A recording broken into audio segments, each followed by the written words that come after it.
Hello tubers, I'm back. I hate this road. It's one of the most dangerous roads in the town I live in. People, look at all the entrances to the road every 10 feet. People don't look. They don't see you coming. Oh, one thing I did want to touch about in this short little video was I finally received a new Gremlin bell. My younger brother that drives the Harley noticed that I didn't have a bell on this bike when we did our 4th of July ride with my two brothers with their Harleys, which you can watch if you haven't. One of my more enjoyable rides, I think. But he noticed that I didn't have a Gremlin bell on this bike, and I didn't because I've only had this bike about a year and a half, and in the process of getting it back in a running condition, I neglected to look to see if there was still a Gremlin bell on this. Now, on my old XS 650 that I had, the Yamaha, when I sold it, I left the Gremlin bell on because that was the tradition that I had been raised in from ever since I started riding in the 1960s, was that if you got rid of your bike, sold it, whatever, the bell stayed with it. And it brought the luck that you had avoiding those ugly little suckers to the new owner of the bike because you were giving it to him. So I finally got me a new Gremlin bell, and haven't been run over today, so it's still working. Seen a few potholes, nothing major.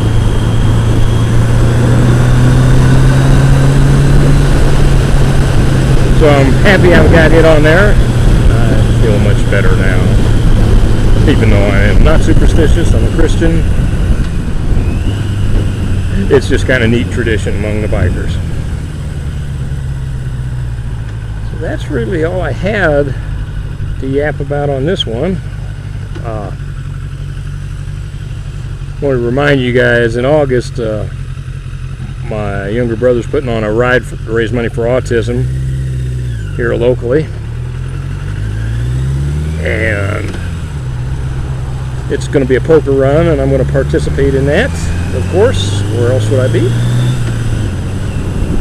And hopefully I'll get a chance to film a little bit of that and get it out on the tube for you guys to enjoy. We're going to be making starting at the Elks Club that he is a member of, and we're going to like 3 other Elks clubs around the state. Not far rides, probably the furthest John will be about 35-40 miles one way. But I've got to go with him on a ride here to check out the route we want to use, look for hazards and stuff like that sometime soon. So be watching for that. That's going to take place August 18th. Hope we raise a lot of money. It's for a good cause, for sure. Oh boy. Sorry I'm grunting so much. I just shoveled a half a ton of rock. Actually about a ton of rock in my driveway. Putting up a shed, and I'm going to set it on. Now there's a guy. It's 103 degrees. Running in the heat. I don't know whether he's dumb or just in that good a shape. I run too, but I used to run all the time when my health was better, but I run every other day now, a couple miles. But in this kind of heat, I try to limit my exposure. You know, I don't care how good a shape you're in. When you get your core temperature too high, when you got the temperature right now is 103 degrees, you get your core temperature high really fast, in this, because you just can't cool yourself off. Push up my glasses. You just got to be careful. I don't care if you're 20 years old or 80 years old.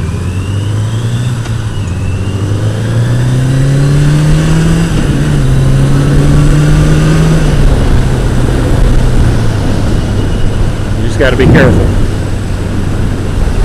Enough on running. Back to matters at hand. this incredible heat. You guys, what is it, July 18th, 2012. Some of you other guys out there that are in the midsection of the country, let me know how the heat is around your area. It's just horrendous around here. It's supposed to be up to 109 this weekend, and it's been 100 degrees all this week or better, and it's just going to keep getting hotter. I don't see any relief. Or the weatherman, the weather bureau, the meteorologists, whatever you want to call them, they don't see any relief. Who am I to debate their wisdom? So, you guys that are in this heat riding like me, let me know what you're doing to try to be cool while you're riding. Or are you curtailing your riding? Is it just too hot to ride? It's almost too hot to ride. It's made me shed my safety jacket, my mesh CE padded jacket that I normally wear when I'm riding. It's also made me more careful. As a result, I'm careful all the time, but I'm on extra watch out.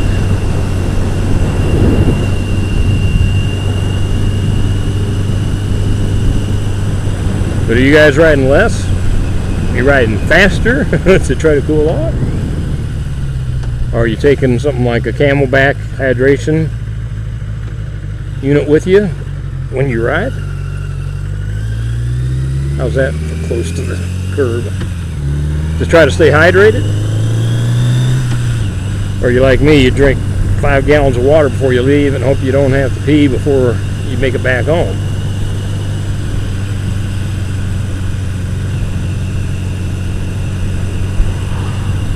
It's just been unbearable, just crazy. Farmers are really suffering in our neck of the woods. I've got a guy I work with that farms several hundred acres, and speed bump, they're hurting for sure. This is one of the main roads in town. It's got 3 speed bumps in 3 blocks that are about 16 inches high. And brother, you better be aware of it when you come by. When it says bump, you better believe what they're telling you, because they mean it. So he's telling me, my farmer friend, that you can count on the prices reflecting what they're going through now. Naturally, it's going to be passed on to the consumer like everything is. It goes up or down, mostly up. But look for higher prices. Corn crop's terrible. Soybeans terrible on account of the drought. Just anything in the middle breadbasket of the country is just burning up. And no good.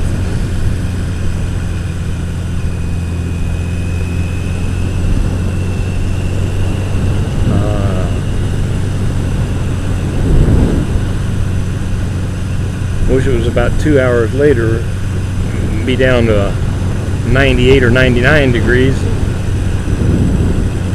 You'd feel so much more comfortable.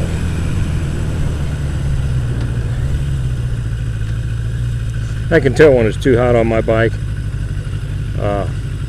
My idle stays up. You can see it's about 1800 RPM. It stays up in between shifts. It just stays up between shifts. It doesn't drop down, just like you're speed shifting or something, because your idle is so high.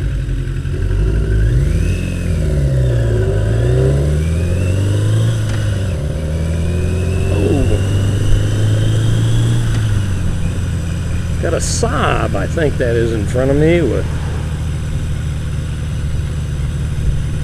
a little non-standard exhaust pipe on, I believe. Give them a little more scoot for the money.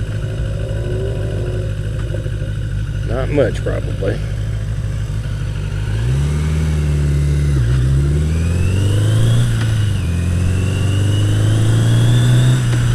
Little wave to the guy on the scooter.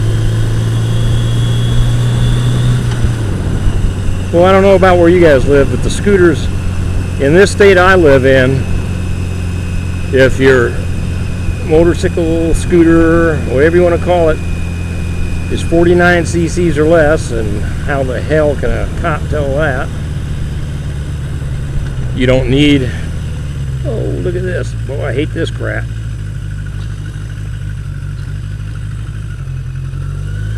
Well, those will split your tires, those big old metal sheets they put over those holes. Cut your tires bad. Back to my topic. If your scooter is less than 50 cc's, you do not need a license for it. You don't pay any taxes on it. You don't need a motorcycle endorsement. In fact, I'm not even sure if you have to wear a helmet, where you do in this state with a motorcycle. These people that ride these things in this state are coming out of the woodwork now. I mean, it makes perfect sense. They're getting 80 to 100 miles to the gallon. You don't pay any taxes, no licensing fees, nothing, no registration. Pretty sweet deal for the guys that ride the scooters, but they're everywhere. And I had one in one of my videos run through a red light right beside me like a bicycle, like a lot of the, and I ride a bicycle, and I try not to do this, but bicyclists are pretty good at running stoplights and stop signs, just kind of like the runners are. You know, they'll run through a stoplight or a stop sign, cross against the light just because they think they're runners and they're privileged. And I'm a runner too, so I'm talking. I don't do that though. I refuse to do it. But these guys on these little bitty scooters, they're riding on the, not only they ride on the street, they're on the sidewalks. They're everywhere. They don't obey much of the traffic regulations. They're getting to be a hazard. You know, I don't have a problem with them. Who knows, I may be on one someday, but boy, you gotta treat those things with some respect and treat the rules of the road with respect. Whether you're on a bicycle, you're running, you're on a little scooter, you're on a 200-mile-an-hour sport bike, your head hits that pavement or something, you're going to die the exact same way, brother.